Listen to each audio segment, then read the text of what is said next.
So, welcome back to my channel. As you can tell by the title, this is a very different, very hard video.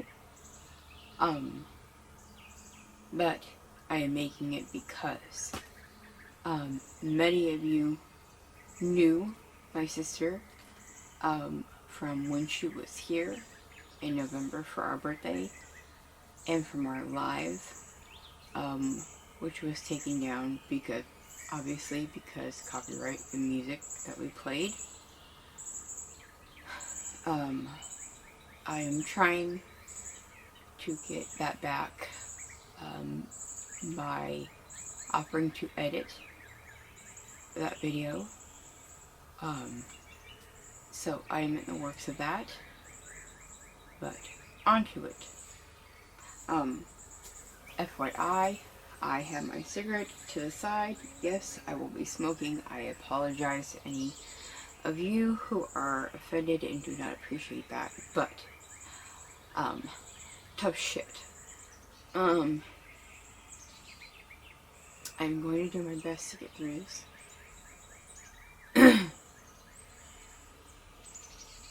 It is hard when anyone loses anyone. A daughter, a mother, a grandparent, a father, a sibling, if that. My sister, as you know, or if you don't know, is my twin sister. And we both are terminally ill, this is correct, but we were never given a time frame because what we have, no one has, and no one has been able to help us or tell us when our time will be. Our fight is a daily fight, hourly, minute.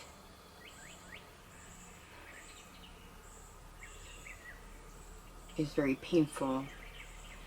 To sum it up, we are paralyzed from esophagus to rectum. We cannot eat. I get my nutrition by IV.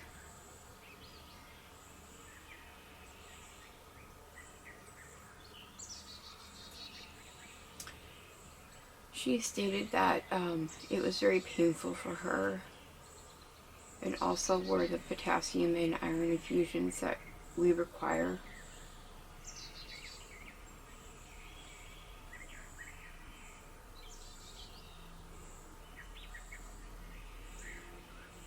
And I'm going to be completely honest, in the end, we weren't on the best of terms. We had a falling out due to another family member who created some issues. But about 4 or 5 days before, I was sending her some gifts, telling her that I was thinking about her. I said I hope she was doing okay, with no response. Last Monday,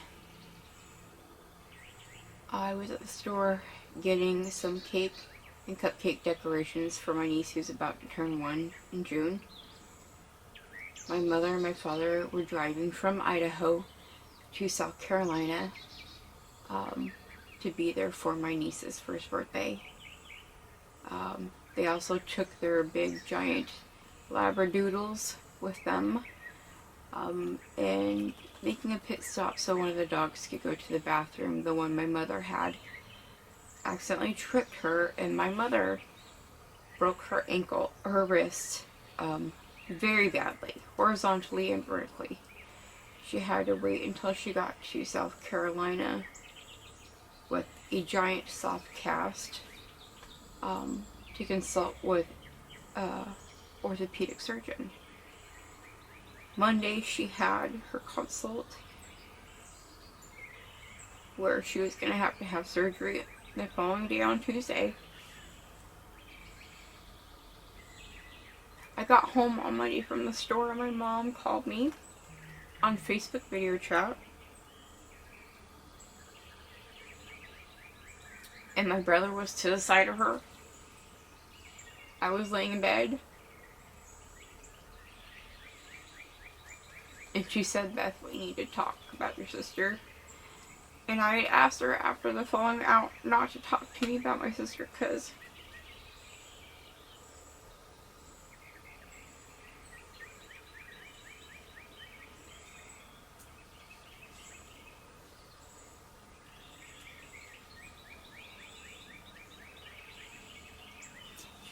and she said, I know, but I need to tell you something.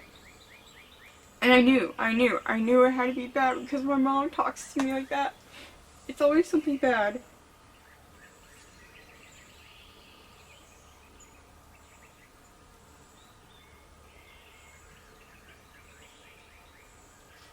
I'm sorry. I couldn't see my brother. He was off to the side. And I said, oh, we're all there. She said, yeah. I said, okay. And I said, just fucking tell me. And she said, why are you yelling at me? I said, Mom, just fucking tell me. And she said, your sister's gone.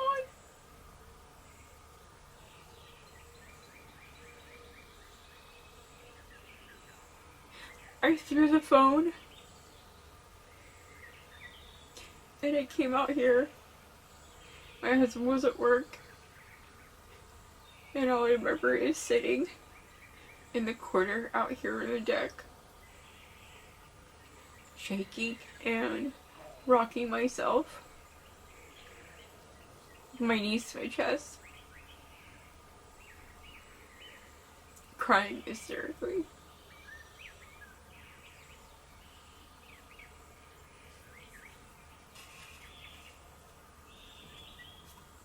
We had made a pact when we became really bad with our illness.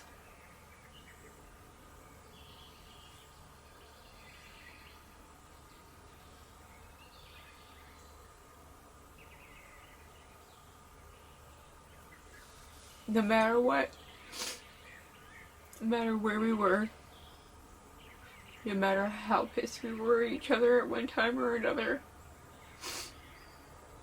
we came into this world together and we would say goodbye.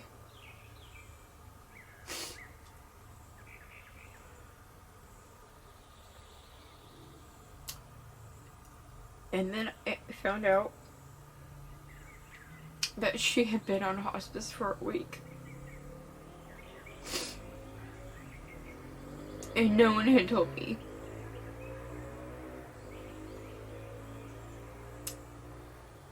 And my mom said that she was respecting her wishes. And that Aimee said, I will tell you when people need to know.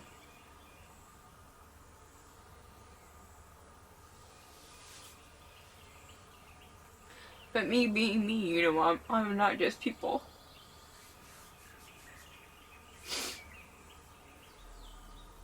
I'm my other half, you know?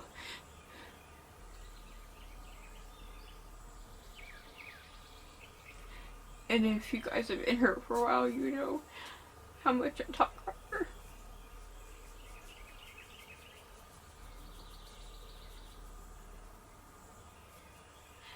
And, you know, of course we have our differences. We're twins, for God's sake, you know? But,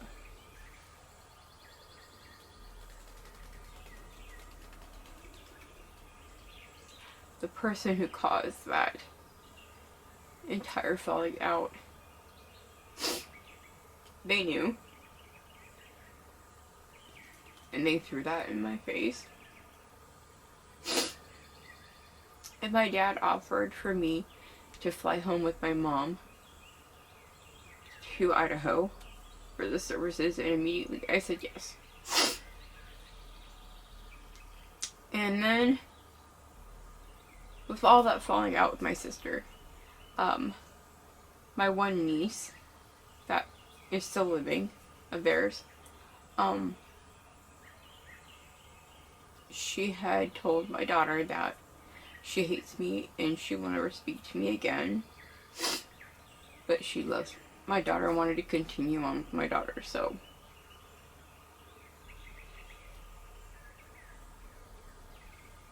I would have to face my niece, who still has those feelings towards me. But not only that, but when she looks at me, or anyone looks at me, they will see her as well. And I'm fully aware of that. But I know at this moment how much it would hurt people more than give them any sort of good memory.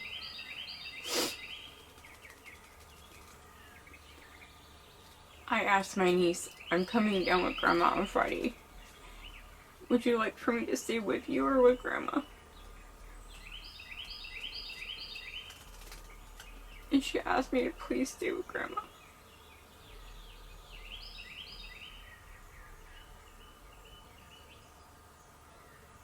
So, that got me thinking, if it's gonna hurt her that much. And James said, yeah, it's gonna hurt me. But you're always gonna be her twin. And I know that. But this is different than a year from now or 2 years from now when people will look at me. And people might be able to heal a lot from now. And there's no way that I can stand up there and say anything, really. Anything. I don't know what to say. There's nothing that I can't say. Other than I wish I was there to make her go to the hospital. I wish she would have called me or responded to any of my text messages. And I asked her husband, do you know if she even saw those? And he said she saw everyone except the last one.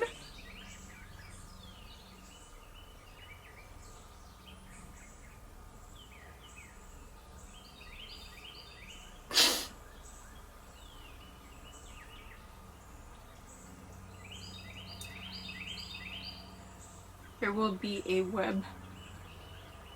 webcast for her funeral on the 9th, and I will post that link in the description box below for anyone who would like to attend that. My aunt started a GoFundMe to help her husband and her daughter. I will also post a link to that in the description box below for anyone who would like to help with that.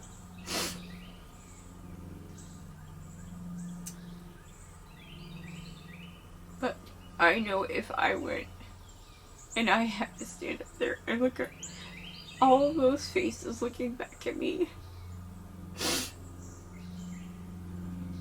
I would lose it. So, I have gone to my doctor's office and they have put me on some medication. Some anxiety medication and some antidepressants to help me. What she explained was to help these go like this and then to help me sleep. I haven't seen any changes yet.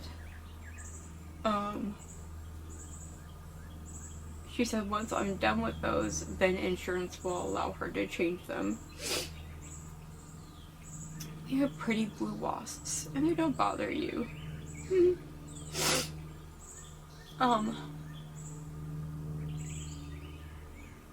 So, a lot of people are not happy with me not going. They think that I'm going to regret it. But, my personal feeling, my personal belief, after going through what I went through when my niece passed, almost 5 years ago, she is not there. That is just a vessel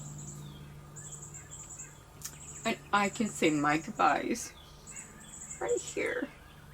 She loved Georgia. She always wanted to live in Georgia. And when she was here in November, she didn't want to leave. So I am perfectly fine saying them on my own time, in my own privacy, with my own words. And she can hear them perfectly fine right here. Where I mentally and physically cannot and would not be able to make it down there. And whether that's wrong to anyone, that's fine. I don't care.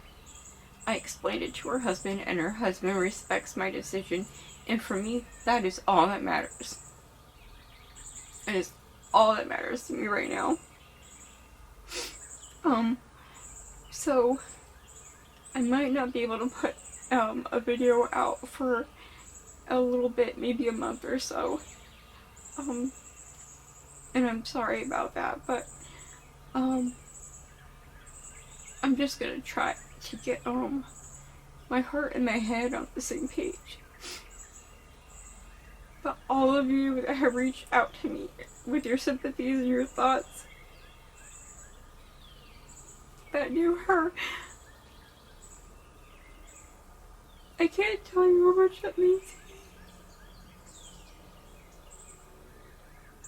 to me. And I want to thank you from the bottom of my heart. And thank you for staying with me.